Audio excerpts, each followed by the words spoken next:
2024 ఎన్నికల్లో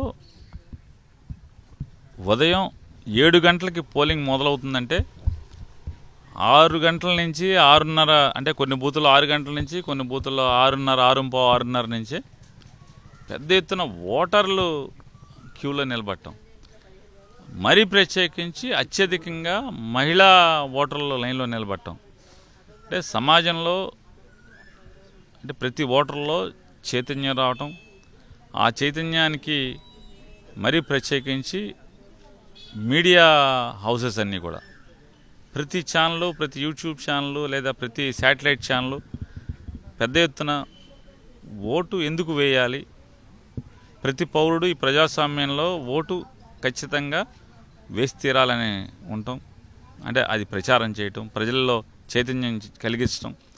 అంటే ప్రతిసారి ఓటర్ శాతం కిందసారి కూడా 80% ఓటింగ్ వచ్చారు, కానీ స్లోగా కాకుండా ఉధృతంగా పొద్దునుంచే ఓటర్స్ అన్నీ కూడా పెద్ద క్యూలో నుంచుంటున్నారు. దానివల్ల ఓటింగ్ స్లోగా ఉంది. ఎందుకంటే ఒక్కసారే రావటం,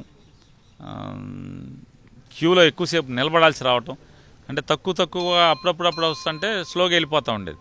కానీ ఒకేసారి అందరూ రావడంతో అన్ని చోట్ల కూడా స్లోగా జరుగుతుంది. అట్లాగే నేను నమ్మేది అంటే ఇతర రాష్ట్రాల నుంచి హైదరాబాద్ కానీ, చెన్నై కానీ, లేదా బెంగళూరు కానీ, లేదా పక్క రాష్ట్రాల నుంచి, పక్క ఊర్ల నుంచి కేవలం చదువుకున్న వారు, సాఫ్ట్వేర్ ఎంప్లాయీసే కాదు, ఇళ్లలో పనిచేస్తున్నటువంటి వాళ్ళు కానీ, ఎక్కడన్నా చిన్న గుమ్మస్తా ఉద్యోగాలు చేస్తున్నటువంటి కానీ, 15,000కి 20,000కి 25,000కి కూడా చిన్న ఉద్యోగాలు చేస్తున్నటువంటి చిన్న కుటుంబాల నుంచి, అంటే ఆర్థికంగా వెనుకబాటుతనం ఉన్నటువంటి కుటుంబాలు కూడా ఈ ఓటు కోసం వారందరూ కూడా పనికి సెలవు పెట్టి కూడా ఇవాళ ఓటుకు రావటం అనేది మన కళ్ళతో మనం చూసాం. ఇది మొదటిసారి ఈ రకంగా అంటే పంచాయతీ ఎలక్షన్లోనో లేదా మున్సిపల్ వార్డ్ ఎలక్షన్స్లోనో సాధారణంగా పిలిపించుకుంటుంటారు.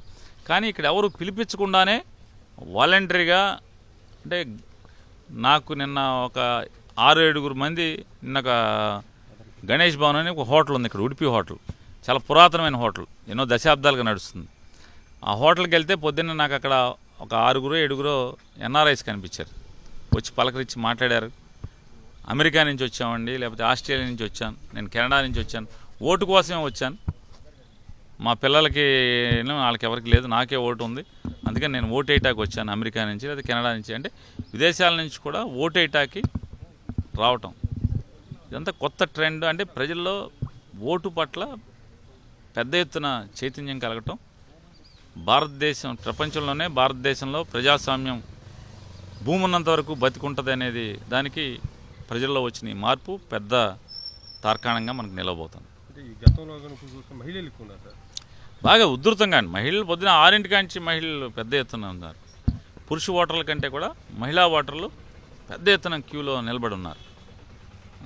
అంటే మరి చైతన్యం ఆడవాళ్ళ నుంచే బయలుదేరాలి కాబట్టి ఖచ్చితంగా ఆడవాళ్ళని చూసైనా సరే మగవాళ్ళు కూడా పరిగెత్తుకుని వచ్చే పరిస్థితి, వాళ్ళని చూసి వీళ్ళు వచ్చే పరిస్థితి ఉంటుంది. కాబట్టి ఇవాళ ఏ లైన్ చూసుకున్నా, ఎక్కడ చూసుకున్నా, ఏ బూత్ చూసుకున్నా కూడా రాష్ట్ర వ్యాప్తంగా మహిళలు అధిక సంఖ్యలో ఓటింగ్ నుంచోవటం అనేది, మరి ఆడవాళ్ళు మొదలు పెడితే అది మంచి జరుగుద్ది. కాబట్టి ఖచ్చితంగా ఈ రాష్ట్రానికి మంచిగా జరుగుతుంది.